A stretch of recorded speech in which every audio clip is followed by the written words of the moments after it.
Good evening. My name is James Davis, and I will be discussing a prominent fundamentalist, John Franklyn Norris, dates 1877 to 1952.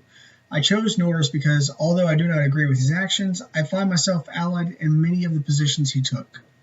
The life and career of Norris is one of pain, purpose, and success. Not only did he embody elements of fundamentalists, as Barry Hankins puts it, he was one of several leaders who molded fundamentalism from 1920 to 1950. In his early years, he grew up a troubled boy, often enduring violence by his father, who would later be shot in 1891. He converted to a Baptist denomination in the 1890s and rose to a pastor of Mount Antioch Baptist Church in Hill County, Texas by 1897. A year later, he began his studies as he attended Baylor University, moving on to Southern Baptist Theological Seminary, where he earned his Master of Theology. Upon moving back to Texas, he pastored McKinney Avenue Baptist Church, later resigning to become the editor of the Baptist Standard, a paper that still exists to this day.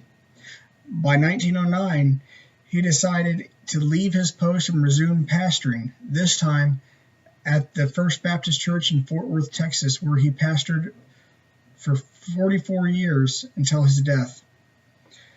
It is during this time that Norris becomes the subject of interest in differing lights around the nation. After escaping a charge of arson and perjury against his own church in 1912, he began his public ascent to become a key leader of the fundamentalist movement throughout the great state of Texas. He became a radio pastor of 3 stations and the key figure in attacking the notion of evolution.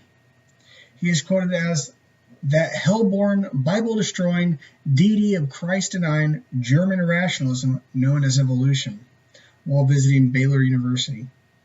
Not only did he go after theories, but politicians as well, such as in 1926 when he launched claims against Mayor Meacham of Fort Worth for misappropriating monies in favor of Roman Catholic causes. Later that year, Norris would be charged with murder and the death of Dexter Chips, but acquitted on the grounds of self-defense. During this trial, Hankins describes Norris as assuming leadership in the national fundamentalist movement, which alienated him from Baptist life. He also became a target of over 30 Baptist ministers who stood in unison against his tactics and, as Hankins describes, destructive nature. From this point, Norris is seen as taking a more militant stance in his increasingly fundamentalist views. He took to the political stage as he levied pressure on his pulpit to vote against presidential candidate Democrat Al Smith. This rhetoric against Smith led in part to the election of Herbert Hoover, the Republican nominee, who carried Texas as the first Republican to ever win the state.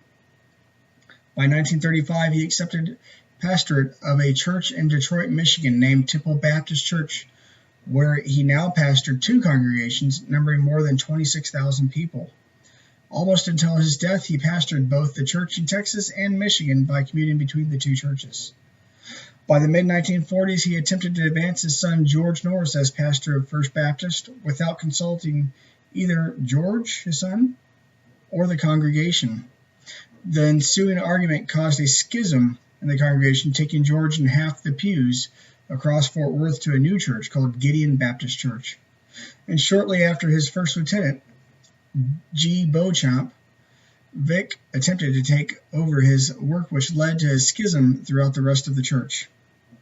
He also organized the Premillennial Missionary Baptist Fellowship, which was intended to combat modernist ideals such as socialism and liberalism that were becoming more apparent in the Southern Baptist Convention. This group would go on to found the Fundamentalist Baptist Bible Institute, which would later become Arlington Baptist College.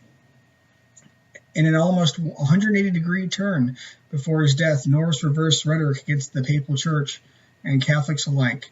After having spoken with Pope Pius XII, Norris declared the Pope the last Gibraltar in Europe against communism, ultimately deciding communism was much more worse of a threat than Catholicism. Norris' last major contribution was a religious newspaper entitled The Searchlight. Shortly after, he was attending a youth camp in Florida when he died of a heart attack.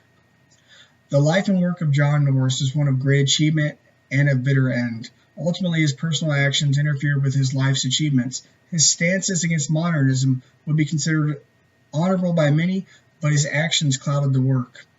Likewise, his intolerance for communism was one of great importance, and his ability to put aside bitter contests with Catholicism created unity to battle a much larger foe.